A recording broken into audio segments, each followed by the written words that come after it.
ओम श्री गणेशाय नमः। जय भोलेनाथ, जय Shiv Shakti. Welcome back to our channel. आज हम एक मंथली रीडिंग करने जा रहे हैं स्कॉर्पियो साइन के लिए, जिसमें हम देखेंगे कि आने वाला महीना यानी कि अप्रैल 2025 आप सब लोगों के लिए कैसा रहेगा। एक जनरल रीडिंग है और अगर आप पहली बार चैनल पे आ रहे हैं, वेलकम यू। चैनल को सब्सक्राइब करना ना भूलें और बाकी की डिटेल्स अपॉइंटमेंट के लिए वो स्क्रीन पर आ रही हैं। आप हमें इंस्टाग्राम पे और फेसबुक पे भी फॉलो कर सकते हैं, उसका लिंक नीचे डिस्क्रिप्शन बॉक्स में है। तो चलिए स्टार्ट करेंगे एक बहुत ही पॉजिटिव नोट पर। सो स्कॉर्पियो ओवरऑल एनर्जी क्या दिखाई दे रही है for all the Scorpio sun moon rising, जैसे आपको मैच करती है आप अपनी रीडिंग को फॉलो कर सकते हैं। सो क्या एनर्जीज आ रही हैं for all the Scorpio April 2025। Okay, so यहाँ पर जस्टिस की एनर्जी आ रही है। दैट मीन्स फैसला, न्याय। ओके, और it is also about contracts की नए कॉन्ट्रैक्ट्स बनते हुए दिखाई दे रहे हैं। मुझे लगता है कि आप किसी चीज़ को लेके काफ़ी वेट कर रहे थे या आपने काफ़ी टाइम इन्वेस्ट किया है। ओके, एंड फाइनली आपको उसका जो फल है वो मिल सकता है। एंड ऑफ कोर्स या कोई डिसीजन लेना हो आर या पार, दिस वे और दैट वे। ओके, वो एनर्जी भी मुझे स्कॉर्पियो के लिए दिखाई दे रही है, whether to go this way और दैट वे। तो कोई डिसीजन मेकिंग हो सकती है अप्रैल मंथ में, और आप हो सकता है कि कुछ फाइनली ऐसा डिसीजन लें जो आपको हेल्प करे टू मूव फॉरवर्ड। ओके, तो ये हमें स्कॉर्पियो के लिए ओवरऑल एनर्जी दिखाई दे रही है। एंड ऑफ कोर्स ये आपके लिए कह सकते हैं ना कि एक सॉल्यूशन हो सकता है आगे फ्यूचर के लिए, कि आप काफ़ी टाइम से इस चीज़ का वेट कर रहे हो या कुछ ऐसा चल रहा हो जिस चीज़ का आप वेट कर रहे हैं, तो finally that thing is happening. चलिए अब बात करेंगे रिलेशनशिप की स्कॉर्पियो की। आपके और आपके पार्टनर के बीच में अभी सिचुएशन क्या है और आगे क्या होने वाला है।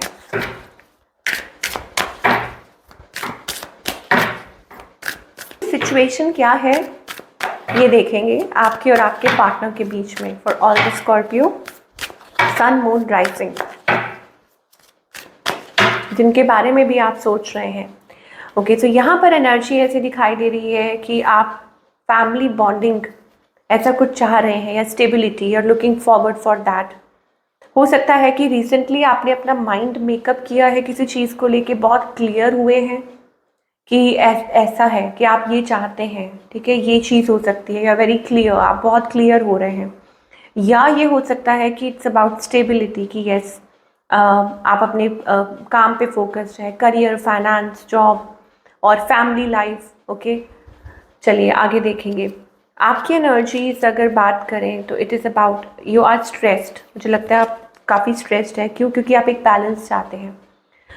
हाँ, यहाँ पर हम एक कॉमन एनर्जी की बात कर रहे थे कि ये एनर्जी है कि stability, security, financial stability, long term commitment, family है ना, बॉन्डिंग, कोई इसके बारे में सोच रहा है। और यहाँ पर मुझे ऐसा लगता है कि आप थोड़े स्ट्रेस्ड आउट फील कर रहे हैं और आप चीज़ों को बैलेंस करना चाहते हैं, अपनी लाइफ में बैलेंस करना चाहते हैं, अपने इमोशंस को बैलेंस करना चाहते हैं।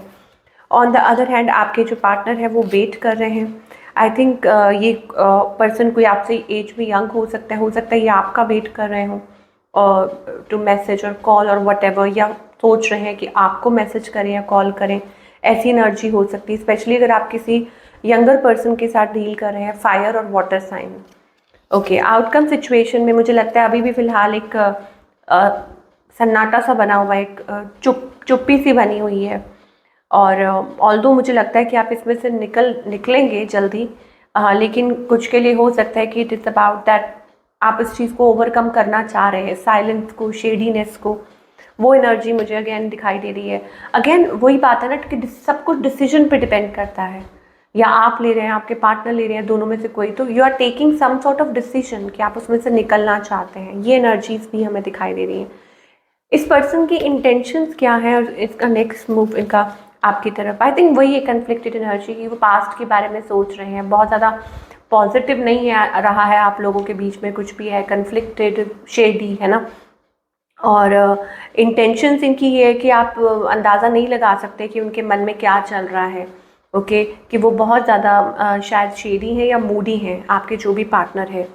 और स्पेशली अगर आप फेलो एयर साइंस के साथ या वाटर साइन के साथ डील कर रहे हैं. But what ever it is, मुझे लगता है इट इज़ अबाउट कि अभी फ़िलहाल वो कोई मूव तो नहीं ले रहे हैं आपकी तरफ, लेकिन हाँ ये ज़रूर है, it is about clarity, it's about decision making, it's about you know मतलब सब कुछ सही सही. तो लोग टोटली सिंगल है जिनकी लाइफ में अभी कोई नहीं है और वेट कर रहे हैं किसी के आने का, तो उनके लिए क्या एनर्जीज आ रही हैं फॉर द अप्रैल मंथ. देखो मुझे ऐसा लगता है कि इट इज़ अबाउट कि आप पहले तो स्टेगनेंट पीरियड में से निकल के आ रहे हैं, और यहाँ पर ऐसा लगता है कि ऑफ़र विल बी मेड, कि कोई ऑफ़र आ सकती है.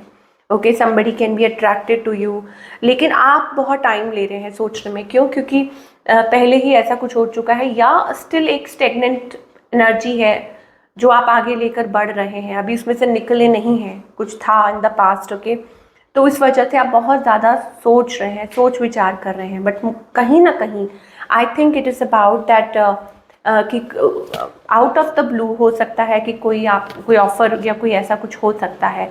हाँ, लेकिन ये भी है, इधर यू आर हार्ट ब्रोकन, कि आप खुद हार्ट ब्रोकन हैं या शैटर्ड हैं, और may be it is about कि आपको डर है, क्योंकि यहाँ थर्ड पार्टी सिचुएशन भी है. तो आप जब भी किसी रिलेशनशिप में आते हैं तो make sure you don't get emotionally codependent. Okay, और जल्दबाजी में नहीं. ठीक है, तो अगर आप टाइम लेना चाहते हैं बिल्कुल ठीक है, टेक योर टाइम, डिसाइड. और बट इसका मतलब ये भी नहीं कि अपने आप को आप क्लोज्ड ऑफ कर लें बिल्कुल ही. अब कि आप अपने आप को ये सोचें कि यू आर नॉट डिजर्विंग, या आपकी लाइफ में कभी कुछ अच्छा नहीं हो सकता.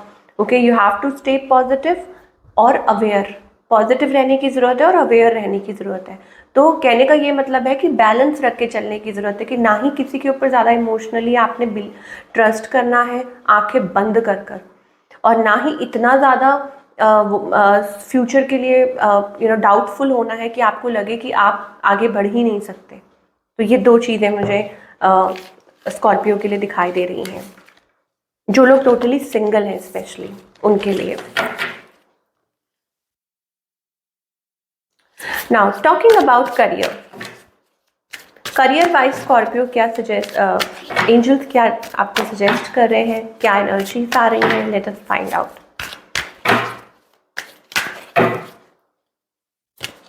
ओके, करियर वाइज मुझे ऐसा लगता है कि it is about long term partnership.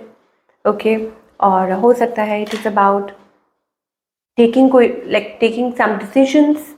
हो सकता है कि कोई आप फैसला लें, कोई डिसीजन लें. अगेन लॉन्ग टर्म के लिए मुझे दिखाई दे रहा है, ये चीज़ हो सकती है. कुछ के लिए हो सकता है कि आप खुद कुछ करना चाह रहे हैं, खुद कुछ बिल्डअप करना चाह रहे हैं, सेल्फ डिपेंडेंट. आपके माइंड में कुछ है कि यस आप ये कर सकते हैं, तो पार्टनरशिप से निकल के आप अपने लिए कुछ नया क्रिएट कर रहे हैं, ये भी चीज़ हो सकती है. क्योंकि यहाँ पर कॉन्ट्रैक्ट्स हैं, डिसीजन मेकिंग है, तो हो सकता है आप कोई पुराने कॉन्ट्रैक्ट्स ख़त्म करके आप एक नया कॉन्ट्रैक्ट साइन अप कर रहे हैं, बिल्ड कर रहे हैं अपने लिए फ्यूचर, और stable, strong, moving forward and not giving up. आप बहुत ज़्यादा डिजर्विंग हैं और बहुत ज़्यादा इंथुसियास्टिक मुझे दिखाई दे रहे हैं अप्रैल मंथ में. लाइक आपने अपना मन 100% बनाया हुआ है, क्योंकि वो बहुत वाइब्रेंट एनर्जी है कि नहीं आपको ये करना है. तो ये चीज़ हमें फॉर ऑल द स्कॉर्पियो ये चीज़ हमें दिखाई दे रही है. And it's a wonderful energy कि येस आप बिल्डअप कर रहे हैं. अब उस चीज़ को हो सकता है कि आप थोड़ा टाइम दें. अगेन 444 इसका मतलब है लॉन्ग टर्म स्टेबिलिटी. ओके, और उसमें डिवाइन आपके साथ हैं, और चीज़ों को वक्त लगता है, लेकिन आप गिव अप मत कीजिए. आपको इस एनर्जी में रहने की ज़रूरत है, that you are not giving up. Okay, आप गिव अप नहीं कर रहे हैं, और जब आप गिव अप नहीं करते तो देखिए व्हील ऑफ फॉर्चून कि लक आपके फेवर में है. ओके, सो क्या गाइडेंस है ये देखेंगे फ्रॉम द डिवाइन स्कॉर्पियो के लिए अप्रैल मंथ.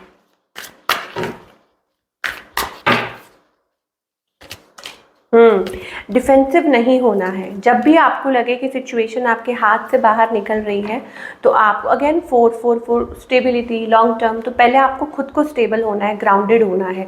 एंजल्स आपको कह रहे हैं कि पहले आप खुद स्टेबल होइए और ग्राउंडेड. इट इज़ अबाउट की connecting with your raw side, connecting with your self.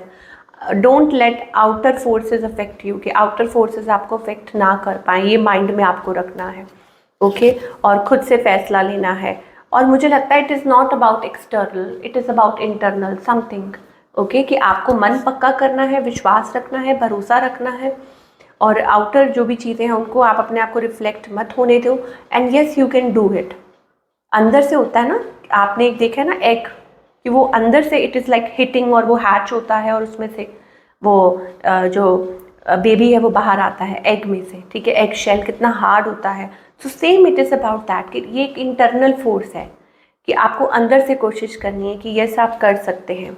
I think breakthrough आपका वेट कर रहा है, so just be present. So this is what we are getting. Wish you all the best.